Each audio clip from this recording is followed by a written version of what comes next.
আজকের এপিসোডে আমরা ফ্যামিলি সবাই মিলে যাচ্ছি 300 ফিটে হাঁসের মাংস খাওয়ার জন্য। আর এখানে হাঁসের মাংসর পাশাপাশি অনেক ফেমাস হচ্ছে মিষ্টি। তারা একদম গরম গরম মিষ্টি বানায় সার্ভ করে। এই মিষ্টিগুলোর টেস্ট একদম ডিফারেন্ট, অনেক মজা। অ্যান্ড আমরা ঘুরে ঘুরে সব জায়গাগুলো দেখছিলাম। যেহেতু গরমের ভিতর একদম ভালো লাগছিল না, তারপরেও খাবারের টেস্ট ছিল অনেক ভালো।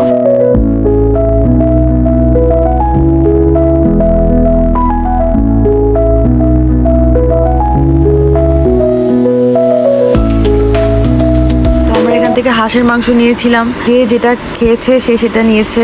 কেউ চাপড়ি নিয়েছে, কেউ পিঠা নিয়েছে, অ্যান্ড কেউ রুমালি রুটি নিয়েছে। যে যার ইচ্ছা মতো খেয়েছে। আর এখানকার মিষ্টি ছিল অনেক মজা। আর সব থেকে বেশি মিষ্টি ছিল কাঁচা কাঁচাগোল্লা। এটা অনেক মজার ছিল। মানে একদম আমার সামনেই কড়াই থেকে এনে ঢালা হয়েছে। মানে আমার সামনেই কড়াই থেকে গরম গরম ঢেলে এটাকে সার্ভ করছে। এখন এই যে আমরা সবাই খেতে বসেছি, সবাই খাচ্ছি। যে যার মতো অর্ডার দিয়েছিল সে সব কিছুই এসেছে। তো সব কিছু দিয়ে টেস্ট করে দেখলাম। এখানকার চাপড়ি ছিল অনেক মজা। আর হাঁসের মাংস ছিল একদম পুরা ঝাল ঝাল, একটা স্পাইসি, ফুল অফ স্পাইসি ছিল হাঁসের মাংসটা।